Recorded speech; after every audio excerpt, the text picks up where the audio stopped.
Jason Nelson is an information security executive focused on building programs and directing teams in highly regulated financial, healthcare, and insurance industries.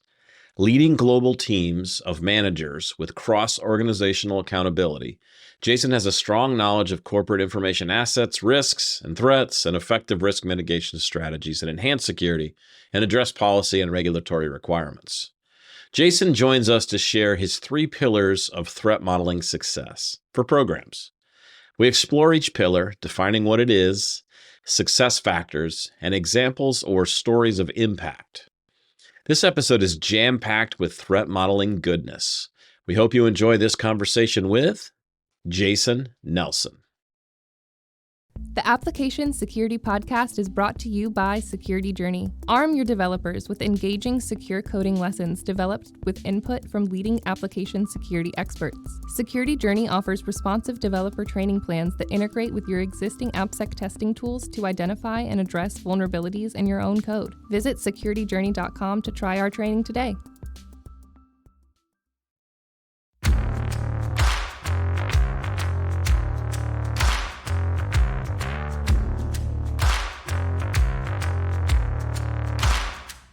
Hey folks, welcome to another episode of the Application Security Podcast. This is Chris Romeo. I am the CEO of Davici, a threat modeling company, and also co-host of said Application Security Podcast. Robert is out traveling the Great American Plains. I don't know where he is, but I just made that up, like he's in the Great American Plains right now. But I am flying solo, but I am joined by Jason Nelson, who will be our guest today to talk about what we're thinking of as pillars of a strong threat modeling program. But Jason, before we even start, even give you a chance to take a breath, we like to jump right into the security origin story and get an understanding for where you're coming from, how'd you get into this world of security? Well, thanks for having me. And I'd like to think of Robert now trying to help Yellowstone finish season 5 if he's out in the Great Plains. So maybe he's being fed. Maybe he has a bit part on that show. I'll have to watch it now. That'd be awesome. So my start, I was doing like a lot of people do as they're starting out. You do a system administration. You're working kind of everything type jobs. You're the IT person. I got into financial services early on in my career, and that was obviously security is first and foremost for that. And so started, diving in on training, got my certification, ICISSP, things like that. And that kind of led to jobs where I started doing pen testing. And pen testing was really, really exciting as far as just getting access and learning all about how to execute all these things people talked about, vulnerabilities and CVEs. And that was back in the days where you still could get onto modems and get into the network. Not so much anymore. But that all kind of evolved into kind of bigger and bigger roles through security and building out security programs. And so today, building threat modeling programs and working in security architecture. Okay. And I think it's helpful just for our listeners to have some perspective. When I think of what you're doing, I think of you as a practitioner.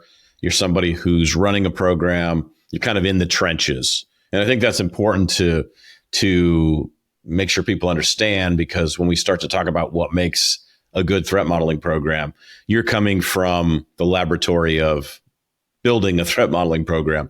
You're not just somebody who has theories. You're somebody who has theories and you're putting them into action and trying them out and modifying and changing things, right? Yeah, I've been lucky enough to be at companies and put in positions where I can threat model. I get to dig in and play and learn and kind of create that craft and cultivate it. And so at a couple of different companies now, I've been working on these types of programs and what works, what doesn't. And specifically what works for these types of industries and at what scale. And because every company has a different culture, every company has a different requirement and need.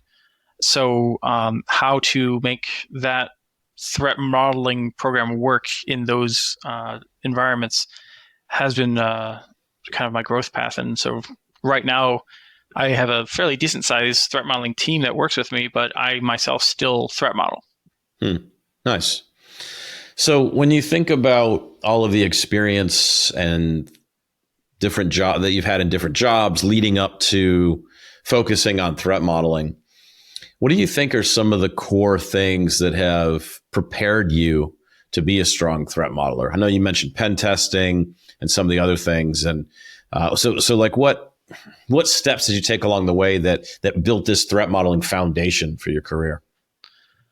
I mean, I think I've benefited from hopping and kind of being in front of some of the different evolutions in IT over the last 20-some years, and having those experiences kind of help you recognize that all technology is kind of the same. Eventually, it's just a new iteration, and so you're looking for the same types of things. So, being on the early part of pen testing and where you're still building out your rig, Linux, you're configuring the kernel.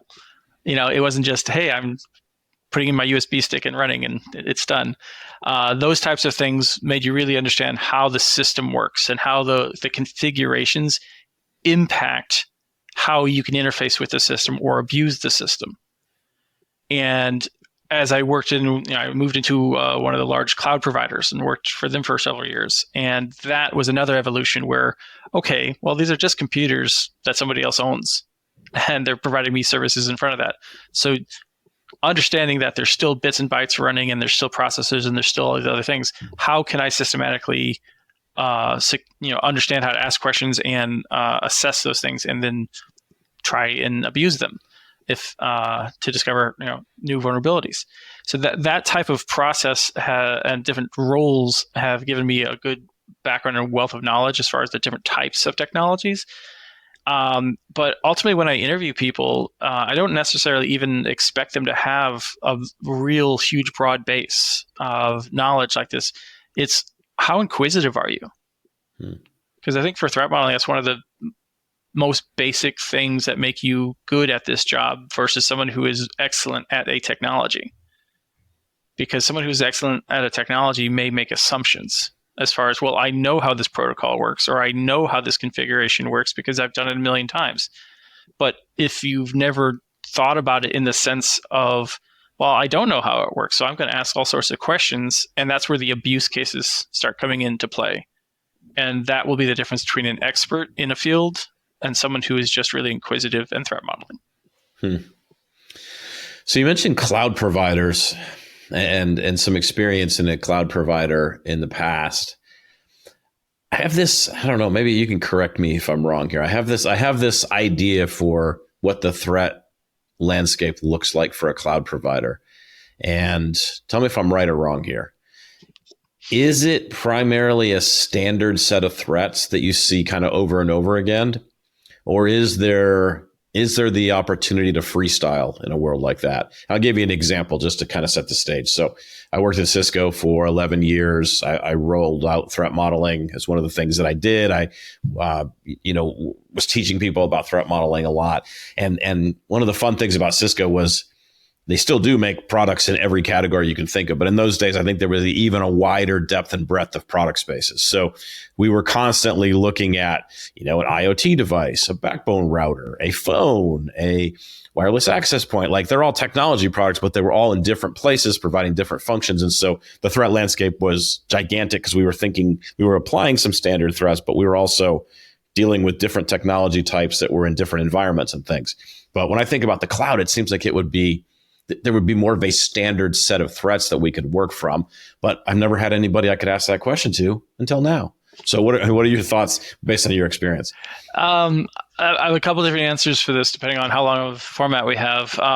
One of the first things is, yes, they're going to have standard things because they're still using, Linux. They're still using the hardware, and obviously some of them are starting to build their own processors and storage and other things like that to try and get away from people being able to discover and reverse engineer it and things like that. But they haven't changed physics. They haven't changed computer science. So yes, they still have those things, and they still have those challenges of patch management. They still have the challenges of updating out of support technologies. The big differences from the consumer perspective, or from the platform itself, and that's what some of them refer to as the shared responsibility model. Mm-hmm.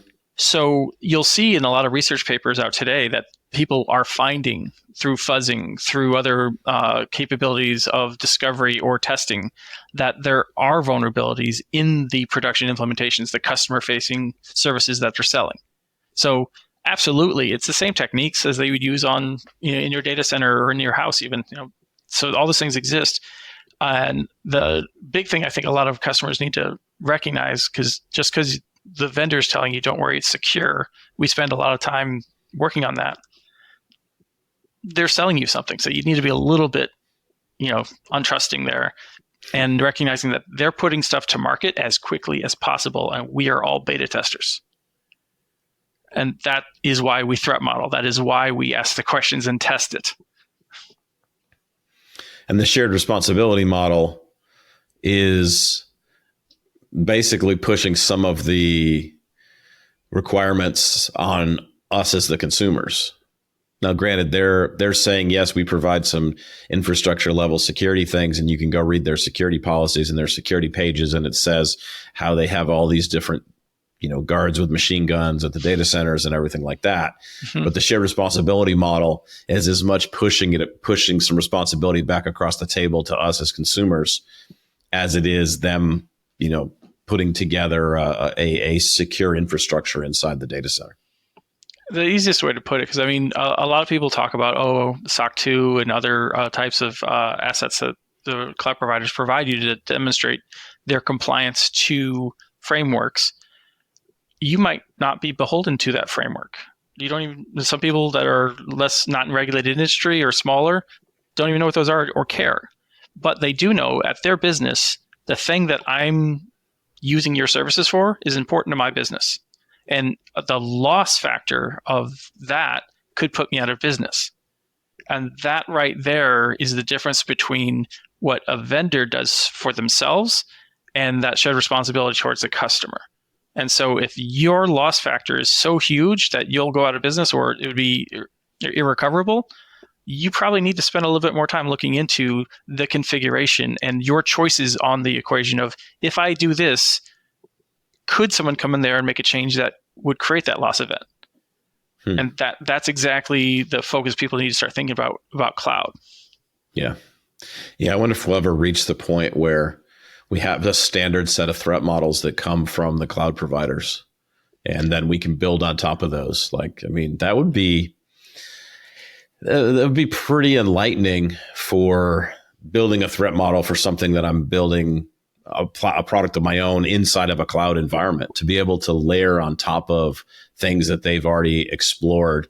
And I know that's a big question that's happening in the industry right now. CISA's had some I've seen some things floating around about, sharing the threat model. And we talked about it on another podcast I do, Security Table, sharing the results of some of the data, the information from the threat model. But for me, at the end of the day, if I don't have intellectual property in my threat model, I don't know that I'm going deep enough. I don't know that I'm doing a good enough job making, spreading threat modeling across everything that I build.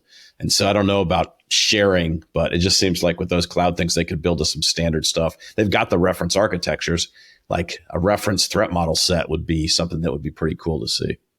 No, that would be very cool. I'll give a shout out to some work I used to do at a FinOps project, and it did exactly that. As far as how do I, as a regulated entity, adopt this cloud service? And it was building out the controls in all the way to implementation and testing. So it had Gherkin, it had your security test cases, so that you could verify, not just assume if I configure this way, I'm okay. It's there's the testing methodology so that you can bring it to the level you need to bring it to. That's something I started about 6 years ago. I haven't really participated since. A new project that I'm working on now is more about portability, because a lot of regulators around the world in finance are talking about cloud portability. And so the project, again, with FinOps is towards what you were saying about that standard set, is we're actually working with NIST to chain and use OSCAL and we're going to put in a new section that has this test case. And so that way, that is kind of like the standard way to verify whatever NIST thing that you have. You can see this is the test case to verify that. So it's not just, I know I need to do this and they're recommending the setting be this. You can actually, for cloud and other things like that, verify that this setting exists, or go to cloud vendor and say, this is what exactly I need you to tell me that you are doing or aren't doing, and how. That's what that project is about. And you mentioned OSCAL or something like that. I'm not familiar with that. What is that thing you just mentioned? So anybody that's familiar with NIST and all the SP documents that say this is how you harden a server, like the Windows, SP 53 something, whatever. Everybody's probably heard of those or seen those eventually. Those were published, and they're Word documents, and they're awful to maintain or programmatically make use of. Like a human has to look at that, then translate it and do something with it.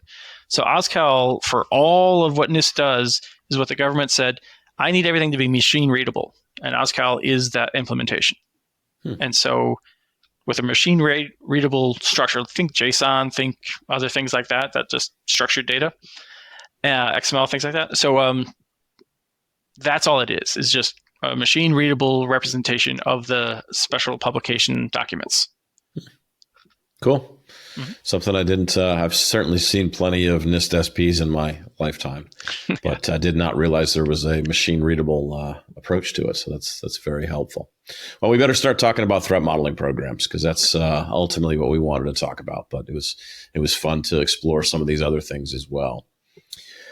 So we've got 3 pillars that you've laid out here for us as far as pieces of threat modeling programs, or things that are helping threat modeling programs to be successful. And so it starts with consistency. So I'd love for each of these, let's work through each one separately, but starting with consistency, if you would, let's just have a definition in place of what you mean by consistency in the context of threat modeling. Consistency is definitely about, I want to be able to start and end and have a similar approach, a similar result, and a similar time frame, a similar cost. And that is the consistency, because from whether you're small startup or you're a large enterprise, there's going to be different needs for the consistency. But it is just that specific thing of, I can start and finish this and have a realistic expectation of what it's going to cost me, how long it's going to take, and what the outcome is going to be. Because if, let's say you weren't the amazing threat modeler you are, and I was just like a month or two ahead of you, the differences in experience, I might produce an artifact along the way that you didn't, because you haven't reached that maturity level yet. And then a third person comes in that's like super mature, and then they're doing several artifacts. So whoever has to consume that now goes, what do I do with all these different outputs? And so that consistency really plays into some of the other pillars as you mature, because you need a common output and duration and cost. Because people, if you're in a larger enterprise, won't subscribe to your service and won't commit to you. Smaller companies, and I've run into this a lot, honestly, their decentralized approach where teams do threat modeling, but it's independent and they do it very differently, different methodologies, different outcomes, different artifacts, and different costs. That ultimately leads to a problem of, how do I represent to the large companies that are going to consume me, like the regulated industry? Show me your VTM reports, or show me how you resolve and identify threats. And if you're decentralized, that they don't have a consistent process, you're not going to be able to generate that data easily or at all. So this consistency then is consistency within one organization. So a startup may have a different standard that they are consistent with versus a large enterprise that has potentially a threat modeling team and threat modeling consultants, whereas a startup may have one security engineer and they're pushing developers to help create a threat model for their platform. So there can be different levels in your mind though of consistency. Like the startup, you're not saying the startup has to match up with what the enterprise is doing. Oh, not at all. I mean, everybody's going to find what they need to be consistent in, and it's all driven by the requirement for why they have a threat modeling program at all. So if they exist because they have regulatory requirements, well, that's going to drive what you need to do and produce each time. You might evolve and expand what your process is so you're consistent in doing that. But at first, you're narrowly focused on, I just need to produce this outcome that the regulation requires me to do.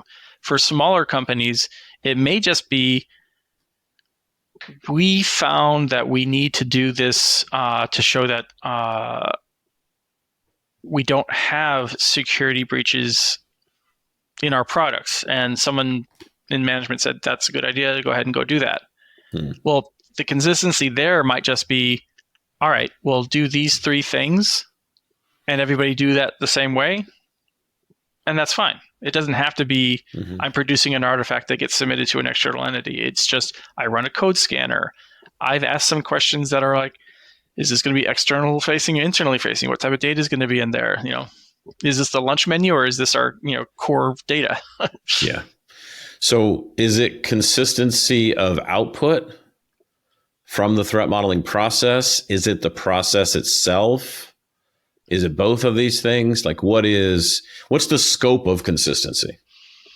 Yeah. So the consistency, I think in my mind, is just you are doing the same thing again and again, and whatever you're doing in that is the same. Because I think this branches off into other things like tooling versus process, and where you get value for threat modeling, what needs to be defined first. But if your consistency is literally, I've bought a tool that does threat modeling for me and gives me recommendations, because that's all I don't have people, I don't have that experience, but that's what I do every time. That can be consistency. As requirement grows or something else changes in your maturity or capability demand, you might need to define a process to feed into that or to improve an outcome or to integrate with something else. Like that's the evolution. So if we were to divide this into 3 levels, like a maturity model, level 1, so level 2 might be of consistency is you have a process. Level 1 would be you have a common output of threat modeling, even if you don't have a process. I don't know what level 3 would be.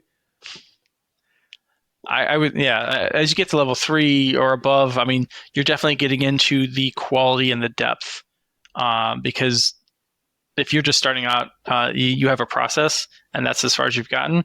You might not have created loopback into other teams, or you might not have purchased threat intel feeds to inform your process. Yeah, you might not have reverse engineering people that are going to say, oh yeah, this is there. You should be aware of that. Yeah. I mean, one of the things I did early on in rolling out threat modeling was to just acknowledge that not all threat models are created equal, but the process of people doing threat modeling is the positive cultural movement forward. And some threat models are going to be amazing and make you fall out of your chair and go, wow, this person knows more about this than I do. And some are going to be like barely able to have threat model written on the title page of them and not be like, But the point is they're all moving our suite of things that we build towards a more secure and private future. And so that consistency is important, but there's also a measure of there's going to be different abilities and outcomes and things, but every step forward, no matter how small, if it's a tiny baby step or a giant step, is still a step towards where we want to get to. Yeah, I absolutely agree. How about success factors then? So like, what do I have to do to ensure that I have this consistency? Understand what your requirement is, why you exist, why the threat modeling program exists, why you started it, And that could be the measurement of, am I hitting that every time? Is there a gradation of what that thing is that I produce that can tell me if I've done a better job than others? Easy things to share there is on the low maturity side, and I'm running just a couple tools. Did my code scanner run? That's the first, did I succeed? Mm-hmm. How many of the things that it detected are actionable or, even relevant to what I'm doing? Because that could be the quality of the consistency. Because if I spend 80% of my time just getting rid of nonsense or noise, it's not a super effective process. Mm-hmm. And then the more mature side of things, have I addressed the scope of the population of threat models I need to achieve in my organization? Am I getting input from them that is valuable and usable? Meaning, if someone tells me this is the shape and size and configuration of my thing I'm threat modeling, application or infrastructure or whatever, but it's 100% non-usable, that also affects my consistency of my delivery time. Mm-hmm. And then finally, the outcomes of that is, am I informing and affecting positive change? So not just I've produced a report, or better, I've translated my controls into work tickets that get assigned to engineers that get fixed. Am I seeing this stuff again? Because if I'm telling you about something, like when I was doing pen testing, I know I would come back to customers year over year with almost the exact same report. Like, you haven't done anything since last year. Like, literally all this one, you just needed to update the cert. The cert is still expired. You're going to get me all fired up here. This is one of my negative takes on pen testing, is that scenario you just described. People pay for the pen test because it's a regulatory requirement. They get the report and then they don't do anything with it. It's like, why did you waste just tell the regulators to take a hike if you're not going to do anything with it? Like, it's security theater is what Bruce Schneier created that term a number of years and years ago. But that's really what it is. It's security theater, going through a pen test. So we can check the box that says we went through a pen test. But I'm about to, if you remember Dennis Miller, I don't want to go off on a rant or anything. But oh, yeah. No, love that guy. Do you need a threat modeling champion to be, and I'm going to step outside of, I'm going to break my own rule, and I'm going to talking about all three of these things, which we're going to come to repeatability and efficacy in a second. But for consistency, repeatability, and efficacy, these pillars of a strong threat modeling program, do I need a threat modeling champion at the center for these things to be successful? Yeah. I mean, and anything you do at any company or anywhere, you need to get people's focus and understanding. Because you're coming at them with a new thing, potentially work that they need to do, or at least pay attention to. And most of the time, people don't give you their full attention, and they're not comprehending what you're doing. So that security champion is not only going to grab the attention of the people that need to pay attention, but they're going to help translate and inform and educate the value of, this is what this is, and this is why you need it. And this is how we'll make your life easier going forward. And that is the true value of a security champion or threat modeling champion. Okay. And then with consistency, we have examples or stories of impact. I can think of one from the days of old, but I thought I'd give you the chance to go first. I'm sorry, the security champion or security stories from days of old. Is that where we're going? No. Yeah. So from consistency perspective, sorry. So consistency. Like is any examples of how you've seen consistency work in your or not work, or things that made the wheels fall off from a consistency perspective? Oh yeah. I mean, it's easier to go with the horror stories than, I get the ways that it worked well, because usually nothing goes wrong when it works well. From a consistency perspective, it's about integration. So if you've ever did a denial of service against yourself as a company because of a security fix, you'll realize, consistency and process needs to happen. So if someone went ahead and did, they get really excited, really on what was going on with the security assessment that was provided to them, went and fixed something immediately. Now, the consistent process typically would have been to understand the scope of the change, meaning who else is involved in this system. And so once you shut down a capability, Windows service, that another system that relied upon to deliver documents to an external party, well, that's a problem. And so that consistency in process of, I've told you about a bad thing and how to fix it, you didn't follow the process, and that inconsistency created a denial of service. Mm-hmm. Those are always bad things. In threat modeling, denial of service. In threat modeling, an inconsistent process can erode trust. Meaning, if I give you, if I get a report from you, Chris, and I'm just like, this is incredible. I really like this threat modeling idea, and then I come along and deliver something that's just shoddy and doesn't have the same content, is unclear, is not really actionable, they're going to go, I don't know about this. And that erodes the trust in the whole program. Yeah. Yeah. My quick story of consistency. One of the things that we did at Cisco when we were in the process of rolling out threat modeling was we were still using feature specs and system functional specs as design documents. In a, it was a still kind of waterfall-y approach to building products. We added a threat modeling section to the feature spec, so that if you were writing it, when you went to grab the template, there was now a threat modeling section. And so we integrated it into at least the view so that people at least had to delete it and then make an argument for why they deleted it from the template when they turned it into their actual work product. And so that turned out to be just a good way to, at a really big company, inject a little bit of consistency by playing the process, the product process game. Which in a startup doesn't exist. It's ask the person sitting over there. They'll tell you how we build this product. But in an enterprise, that was a way to get some impact on the consistency side. From a larger perspective, let me give you a better example. Then I like where you went with that one. Imagine a process that you've built a good input, or you thought you've designed a good input into your threat modeling program. Like, I need things shaped and sized in these formats so that I can consume this and move forward. So I assume a level of data quality. I assume a level of comprehensiveness of the information you're providing me. What we did is, I don't always love this. I really don't like it at all. Is the measurement of delivery and delivery time, and those types of effort that we had to do because everyone was complaining, oh, threat modeling is taking too long. It's slowing us down. Mm-hmm. And so I had to go through this exercise to show them, no.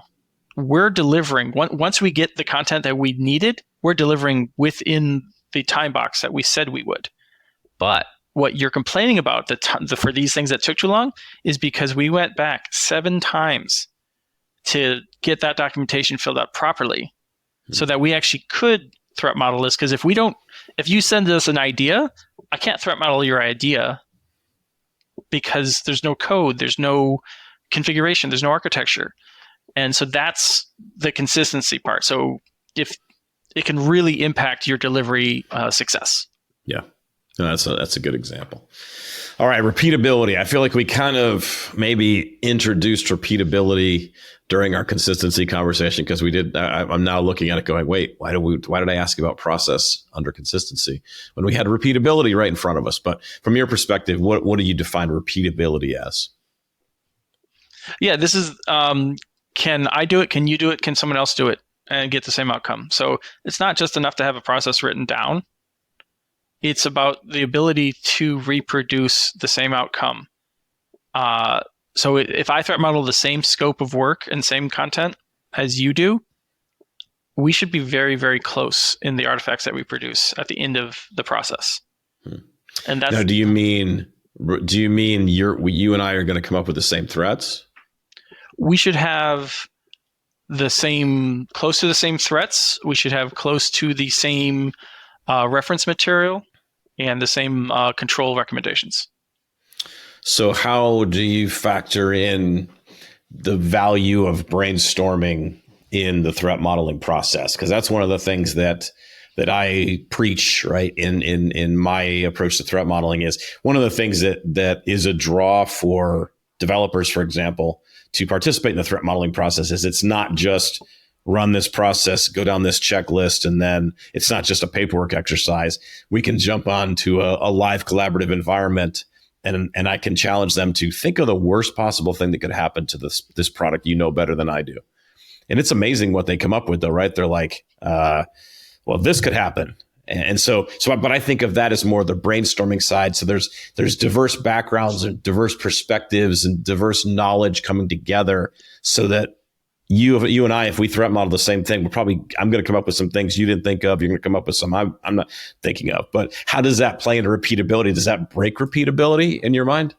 I don't think it does. I think that provides an opportunity to update the prior art that would be part of your process to reference. Okay. The frameworks that you use to reference. So let's say MITRE ATT&CK or the other MITRE frameworks or OWASP or those types of, all those things should be part of your process to reference to make sure that you are fully considering all the potential things that exist already. The meeting that you're having that you just described, that should be part of your consistent process. Mm-hmm. So that you have the opportunity to at least discover that and listen to the people who actually built it. Because you're right, they're going to know way better than you looking at code and some paper about what it is this thing actually does. Mm-hmm. I always tell people what makes me a good threat modeler is I'm just not afraid to ask questions that I don't know the answer to. Right. That's what it is. Because I'd say half the time I probably have an idea what the answer is to a question. Sometimes I'll ask a question and I don't even know if this makes sense.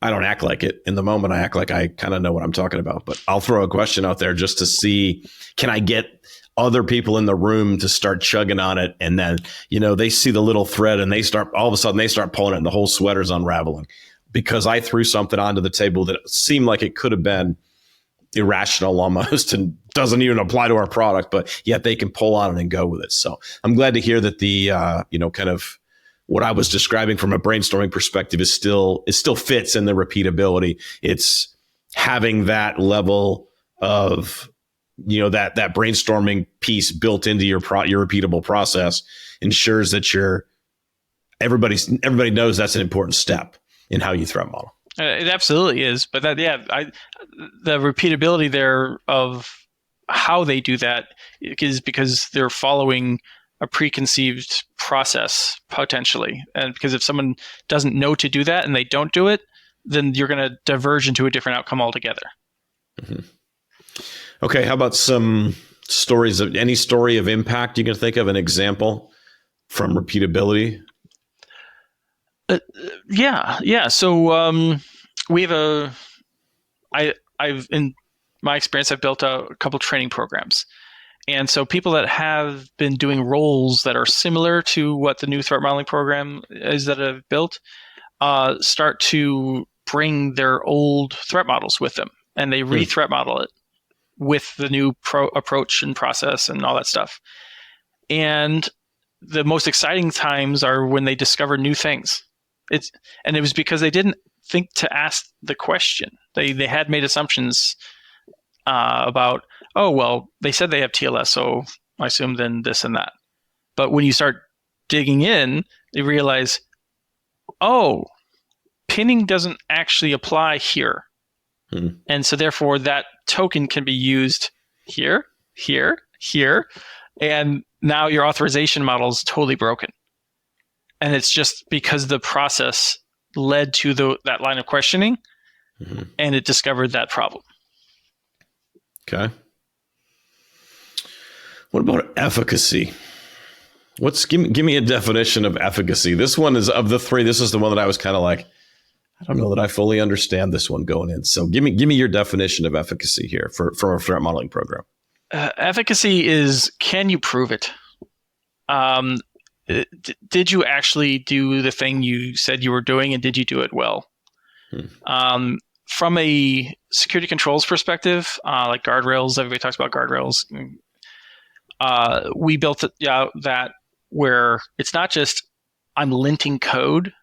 I'm building the security test. I'm using the Gherkin language as I describe the control to my security engineering team, so that they clearly understand the behavior use case that I want to avoid or enable.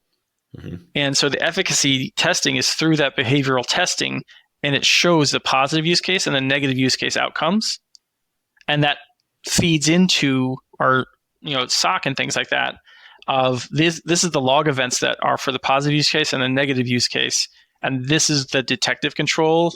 And we build out preventative controls, or in some cases where you can't do those easily, it's just, hey, when you're designing this thing, just don't do that. And so this is going to require you to create a credential before it even makes it into our system that stores credentials or something like that. Don't put it here, don't put it here, because then you expose it. Mm-hmm. Like those are the types of things that we get into with efficacy. So from a threat modeling program, how do you demonstrate efficacy? You build in loopback processes and process integrations so that you do a threat model, and typically you want to be early in the process, that you're not doing it after something's deployed. VA comes in along the way and does their test. Build a process to link into them, and they can show you the path to execution of the things that you thought were real, and loop back and say, those were actually real, or this one didn't actually play out. And that helps you focus your control writing. So in your experience, are you able to get to nearly 100% of coverage there? It just seems like that would be a lot of work coming out of the threat model to get to a test complete level, even above 80% of the threats that I brainstormed or wild, crazy things I came up with in the threat modeling process. So what do you see as the percentage of coverage that is acceptable? That's completely dependent on your use case. Regulated industry, you're going to have to report because you have a VTM program, and that is reviewed and externally verified by your regulators. What is VTM? Oh gosh, I'm forgetting the acronym. It says like vulnerability threat management, something like that. Got it. I was hoping it was threat modeling, and it was something I'd never heard before, and I was like, I hope I'm going to learn a new cool threat modeling acronym, but that's okay. I'll take vulnerability and threat management. But I mean, it's your patch management program, essentially saying, I've identified things and I fixed them, and those should reconcile. And so everybody's going to have their own lever of how many days or time or how many patches or whatever their measurements are. That's going to be your threshold. From a threat modeling program, we try to enclose as many, I think we've tried to get to 100%. The challenges with that are maturity, meaning when you first start out, you're going to have a lot of stuff that you discover. And then you're going to get to more sophisticated problems. An example, I don't want to allow this when this condition is. So to create a control like that, you need to build infrastructure that one is made aware of and can store in memory those things that if comes from this, okay, so that could be accounts or people or whoever, then do this. So that requires like a Lambda function or other, a step function or something like that. So that infrastructure is a higher maturity point than I've just identified controls and wanting people to work on them. So it depends on where you're at in your capability, how tightly coupled your engineering teams are to your threat modeling program and stuff like that. And so in this model, you're threat modeling the same thing over and over again, maybe iterations of it. Yeah. Mm-hmm. Okay. Because I guess philosophically, I prescribe something that, Izar Tarandosh said it went long before I ever did, but threat model every user story is something that I aim for in my threat modeling program. And so that's why I was kind of wrestling with the numbers of trying to get to a test coverage perspective coming out of threat models if I'm threat modeling every user story. So I'm always, and I guess there would be some patterns of things. It's not like you're creating something innovative on every new feature that comes out.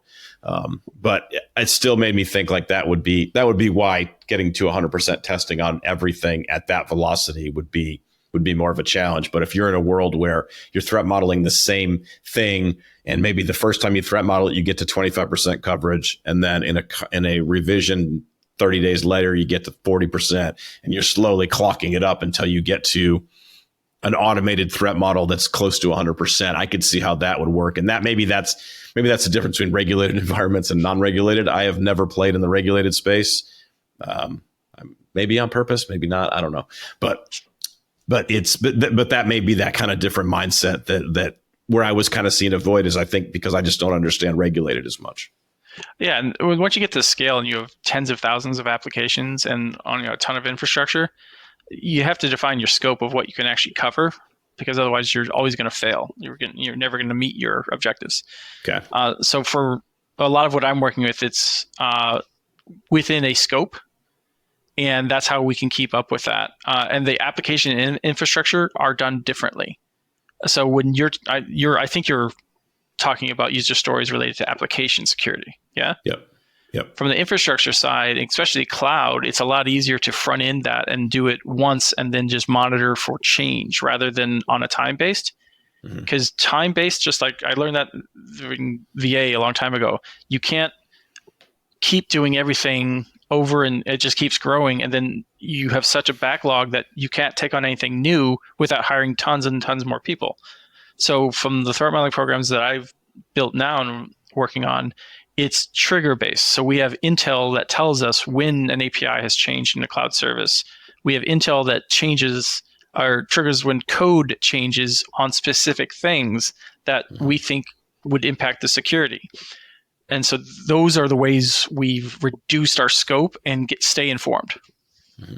Yeah, that makes sense. How about any stories or examples on the efficacy side?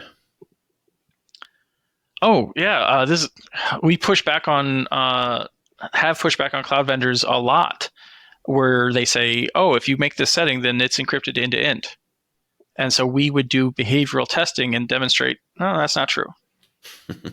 And so you fight with the vendor, and then they finally believe you, and then they go, "Oh yeah, well."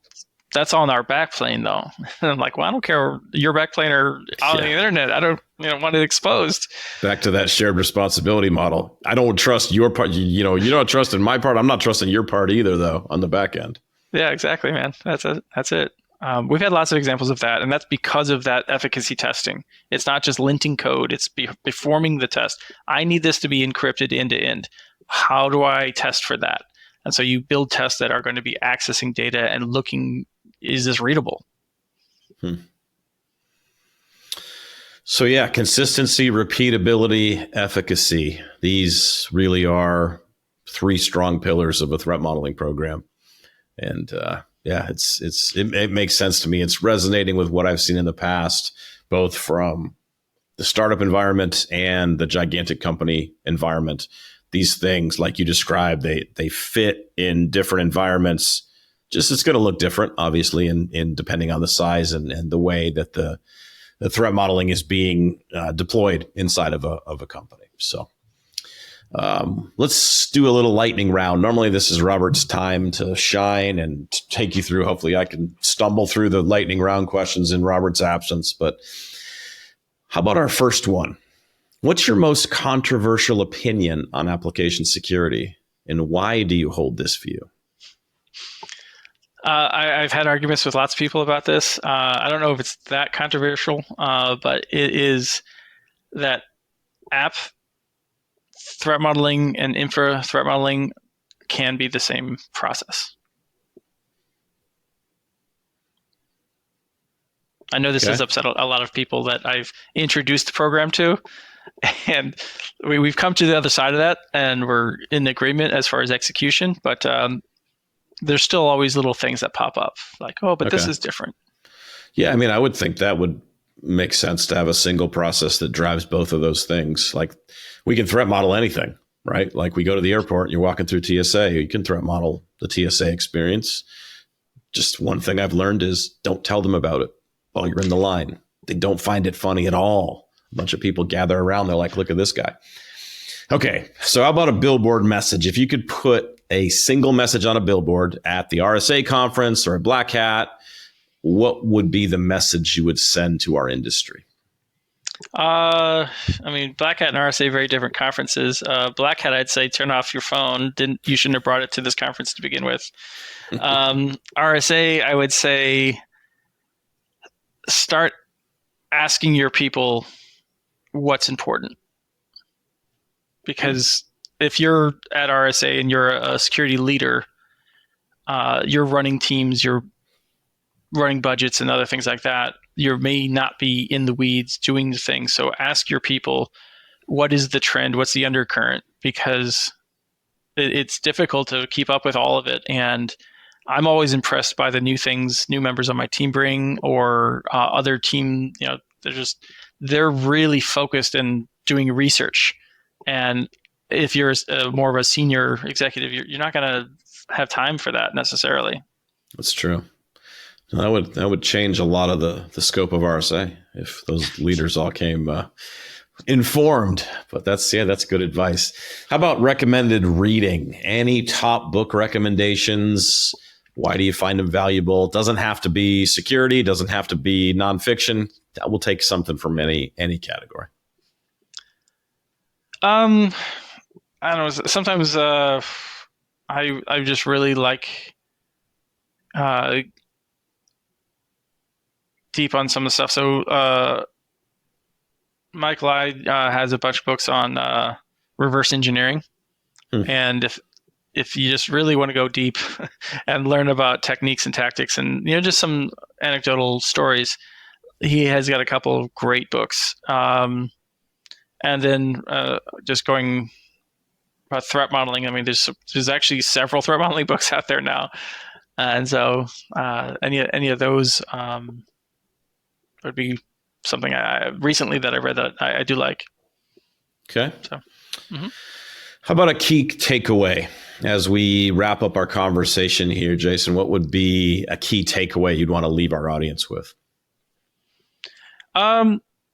Understand your audience from a threat modeling perspective. If you're looking to build a program, just the first thing to do is understand why. And I think a lot of people don't start there. I know I didn't. I was asked, hey, we need to figure out why we keep having all these problems. Like, why do we keep having issues with released infrastructure or applications?